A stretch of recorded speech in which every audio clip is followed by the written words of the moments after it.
Thank you so much for coming on tonight.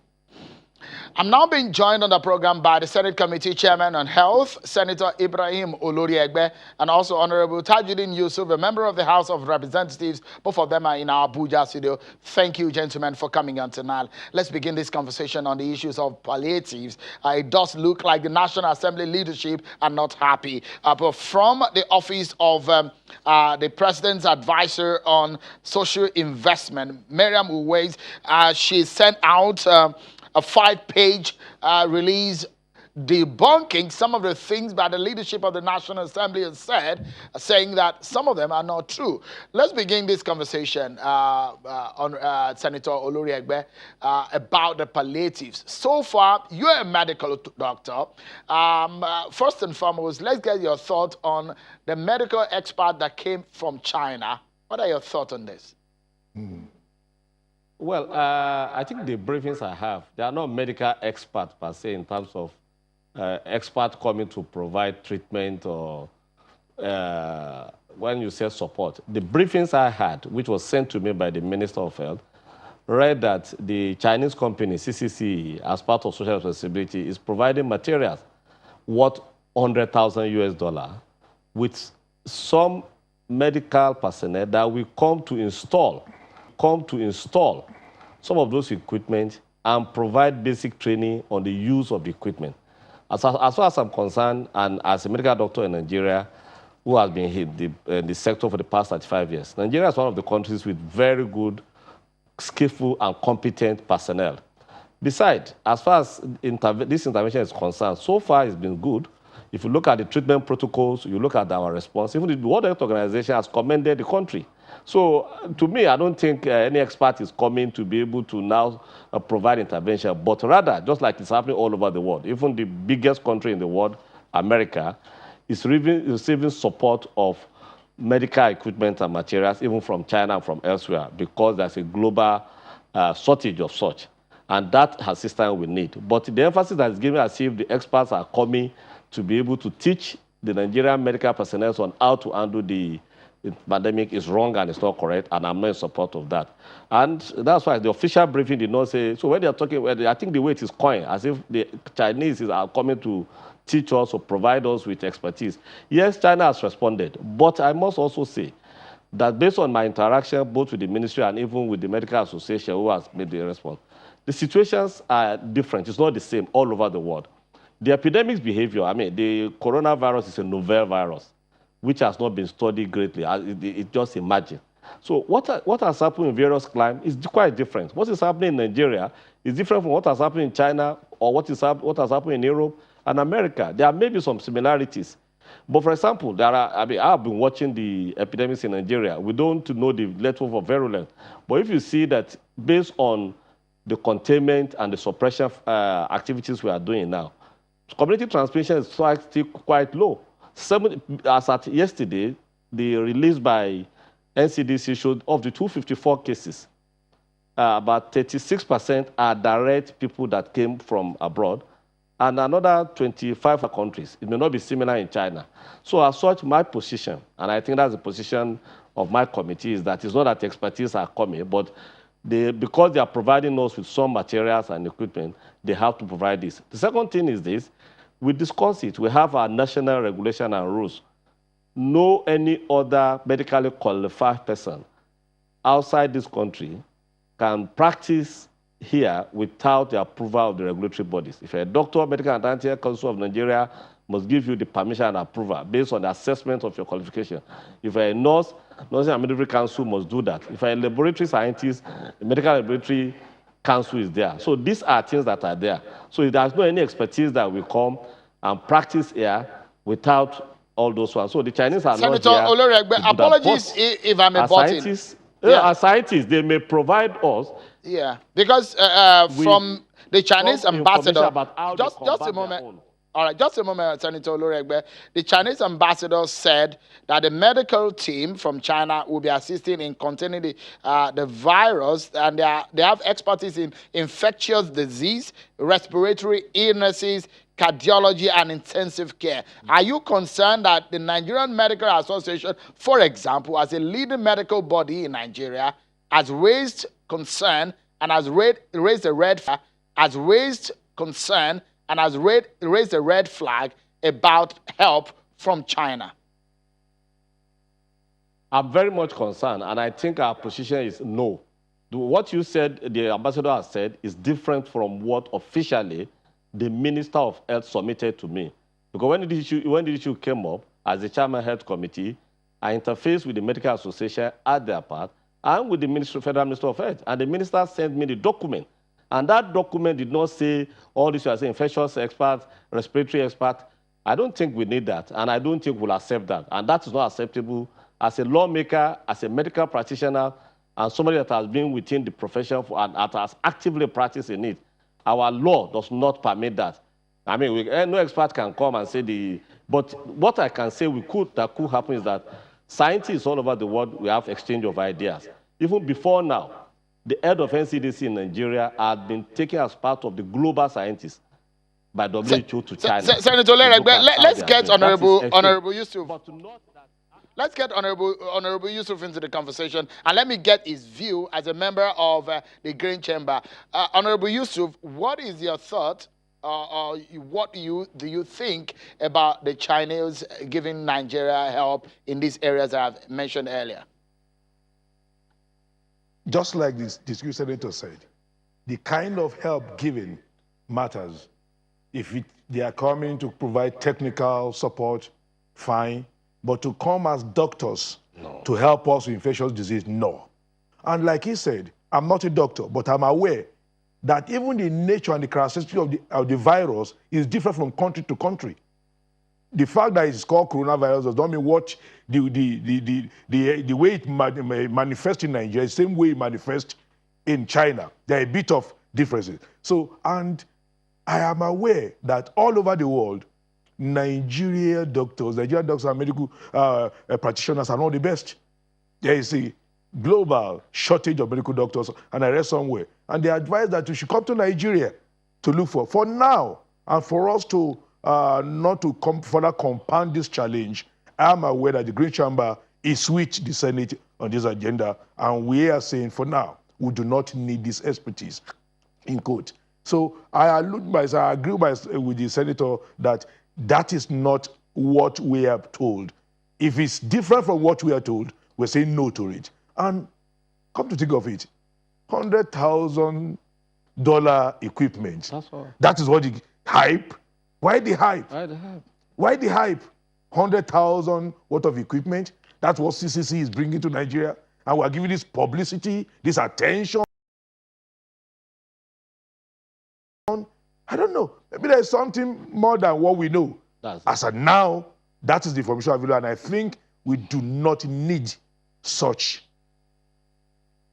But as it stands right now, do we, because a lot of people will say, the people who have debated this issue say, look, our friendship with China is rock solid in terms of what they have given us, and in the last 3-4 years, what we have gotten from China. And in this time, if they give if they stretch a hand of fellowship, that we need to embrace it. But on this particular case, Honorable, what is your thought? If they are giving as much as they have given in the past.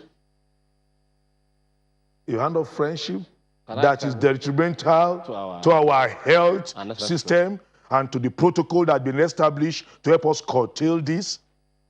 Friendship is defined by the mutual agreed position.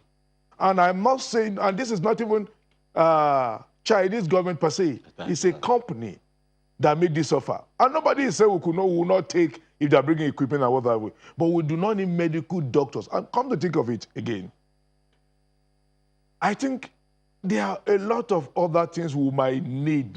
We need now, not that we might need, that I think they should focus more on. I don't know the nature of what they are bringing in. However, I will not, because I don't want to offend you, I want to be friendly with you, take risk that will jeopardize the destiny of my people. You can imagine, God forbid, you can imagine if we have this pandemic the way the world had predicted to happen in Nigeria. We have one of the biggest global refugee challenges. So I beg of you, diplomacy is good, but at the same time, is to protect your national interest should be your number one focus. And as a National Assembly member, I think that's why I'm elected to be in that house. And I believe that my colleagues share this position. And the Executive Senator here, is the chairman of the committee, has emphatically stated here that that is the position of National Assembly. All right. Honorable, it's not about taking. I want us to go into the issue of the Right. palliatives. These are some of the issues. Let me ask Senator. Some of his colleagues and the leadership of the National Assembly has said, look, they're not happy with the deployment of the social investment program. But from Mrs.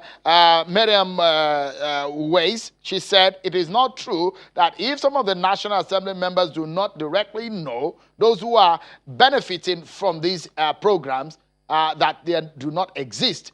But the National Assembly is insisting that it does not cover the poorest of the poor in the country. Your thought, Senator Olori Egbe? No, Sheung, I disagree with her entirely. As a senator representing Kwara Central, I've had about 3 times, making complaint directly about the social investment program in my constituency.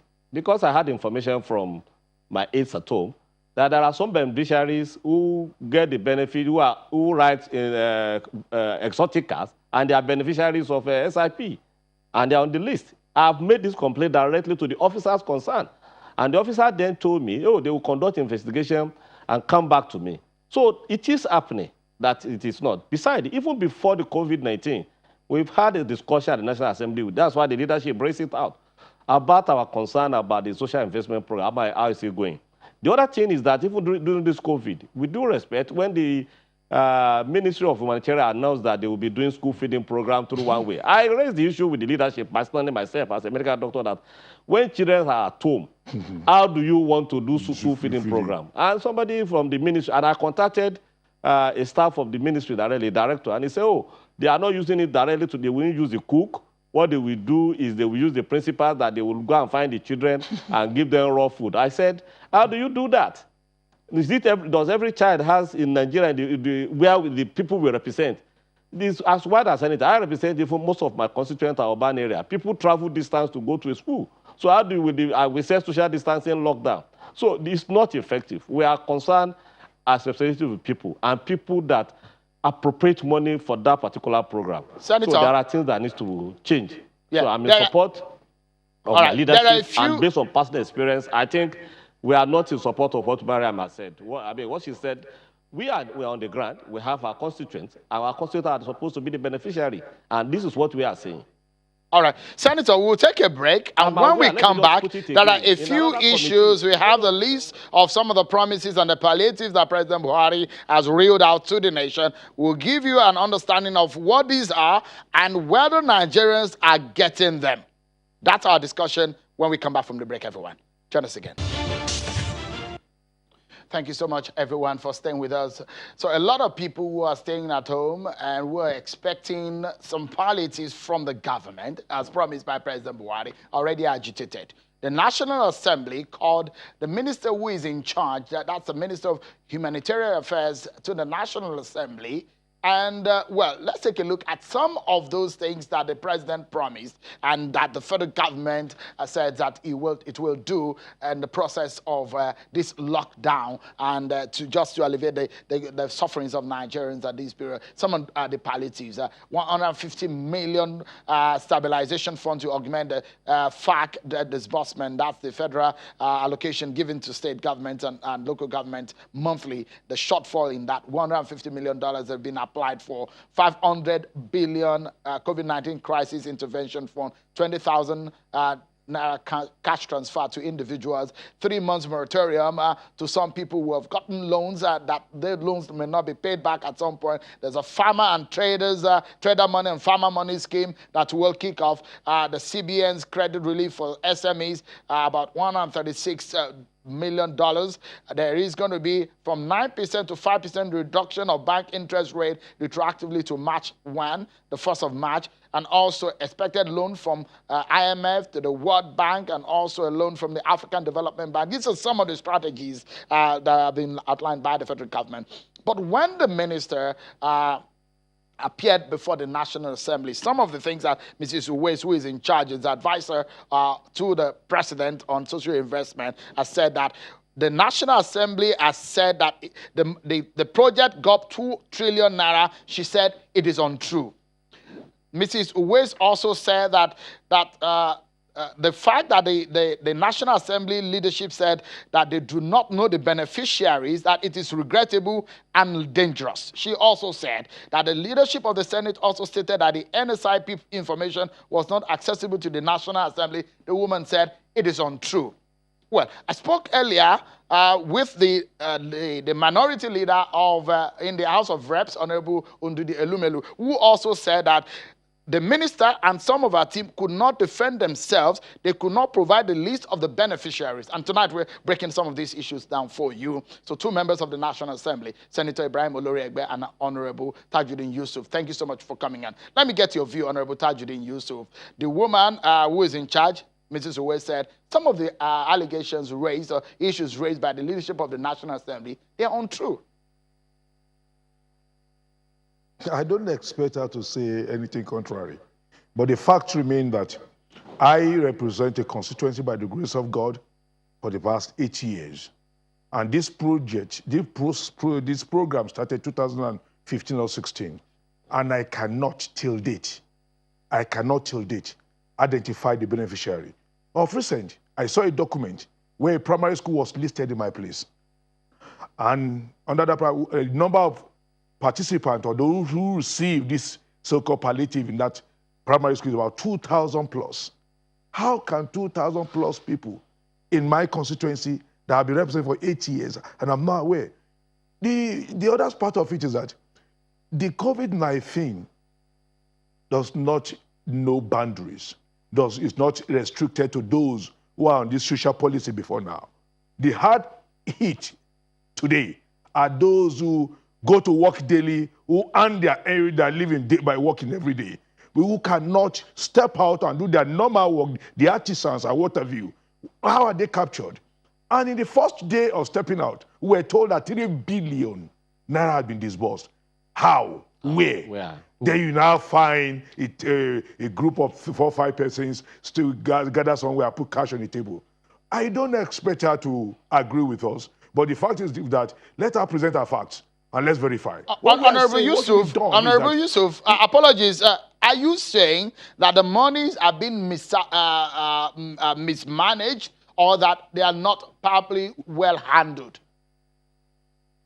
It is one, mismanaged, grossly mismanaged, and the little ones that should get to the people, the percent I can beat my chest at the best, 30, 40% get to the people. And they go to the wrong people. They get their cronies who put multiple names and get more than one. You have a situation where you have somebody who has a link and somewhere who will now put a name of himself, his cronies and some fictitious names to claim it. Subject this to some level of transparency. Let people be aware that this is, my mother is a bucket too, but she's not aware. A lot of people in the market are not aware of such things. But where I say, for this season, for this COVID-19 period, can you expand the scope? Can you allow individuals who normally do not belong to this category that are in serious dire need of help in this situation? So, I interface with our people every day. I know the pressure we're going through. We know what people are going. People who never ask for anything daily are asking for the handout to survive right now. And all over the world, what is done, the equity is shown, sense of responsibility is displayed by government by making sure that there's transparency. How do you do this? Do you look at each state, look at the number of local governments in the country. Now begin to look at the population, look at how you scale that. Don't ever imagine that there are people who are not in the social policy scheme before now do not deserve it. And you deliberately provide food, not those kind of things that we see on the social media being given let me put this question into, we just have some few minutes left on the program. Senator, we understand that state governments are aware. Part of the statement released by Mrs. Uwais also says that the register is public. The National Assembly is aware the state governments are carried along. So how would you at this point say you do not know? that there are public hearings on this matter. No, Some of these things are a I've matter of attended public last knowledge. 10 months. So on this particular issue, I've been in the last 10 months. I've visited that office and I've interacted with the people. In my constituency, I've not seen a list, and I don't know the beneficiary. And as I mentioned earlier, my aide conducted investigation and informed me that there are people that are benefiting who hitherto are well-to-do. There are people who uses Jeep are beneficiary of SIP. And I've raised this up with the office, with the Social Investment Office. They have not been able to come back to me. They said they will investigate. So we have said, let it be open, let it be transparent. Secondly, I want to say that 2 days ago, I called the minister. She has not responded to my call, based on the fact that when we had cases in Kwara of COVID-19, and I'm aware that one of the cities in the state will probably be locked down than before, that what special palliative, based on all these things that you roll out, can either the Ministry of Humanitarian Affairs or PTF provide for my state? As at now, I've not got a response of what will go. In addition, the only thing that's going on in my state is what my state government is doing and what we have done as individuals. Senator, just like my colleague have said, every day now, everybody is calling us. The pressure is so much on those who are elected. Because we're out of time, and I want us to spend the next few seconds before we close the program to look at what we can do. It's not as if that we are going into the situation. We are already in the situation. Let me begin with Honorable Tajuddin. In 30 seconds, if you can tell us what is the way out. Already the president has given the orders. We are into almost a week of the lockdown window. What can be done immediately to those who do not have food to eat tonight? First of all, the idea of seeing everything as an opportunity to make money, as an opportunity to enrich oneself, must be disabused. And those in charge of this responsibility must realize that death is what is looking at the face. So to get this thing down to our people, we must democratize it, scale it down to local government, get what goes to each local government public, let it be known. Get everybody involved. Let the traditional rulers involved. Get the opinion leaders involved. Don't give it to National Assembly. We're not saying give it to us. But let us have facts and figure so that we can supervise and be aware that this thing get to the people. That is what should be done. Great. Let's allow Senator Olori Egbe to give his own thought on this one. We're going to close in 30 seconds, Honorable Senator Olori Egbe. People may not have food to eat tonight, and they have been locked and they cannot work. Let us transparently know what is going to each state, to each local government, and in fact to the world, because we have a political structure system. In fact, we can locate it down to polling units. Polling units. Because how did we get elected? We have polling units. Each polling unit will have some kind of leadership, but in distributing it, it should not be politicized, because it's all Nigerians. So the religious leader, traditional leaders, and civil society organizations, and this is the system that we are implementing in Kwara now through the state government. Of course, it's not enough because they're also selected to say only the indigent and the old and so on. But we have people that are not old or indigent who are, just like the Honorable said, have to go out to earn their daily living. We need to expand and put this within the system. Senator, so the resources, the palliative, let it be more transparent and we know how it's distributed across the country. Finally, I want to say the Senate leaders, the Senate president mentioned that. He said there should be equity in the distribution. That this thing we should hear it that every part of Nigeria, what goes there. And that's what I want to say we need to know. Thank you. Senator Ibrahim Olori Egbe, Senator representing Kwara Central, and the Chairman, Senate Committee on Health. Thank you so much for coming on. And Honorable Tajuddin Yusuf, one of the leaders of the opposition in the House of Representatives representing Kogi State. Thank you so much, Honorable, for coming on tonight. Gentlemen, that's our show for tonight. And thank you so much for your thought. Well, that's our show tonight, everyone. We do hope that we might be able to speak to Mrs. Weiss or the minister to clear the air on some of these issues in the coming days. Thank you so much, everyone. I'm Sean Wakimale. Bye for now.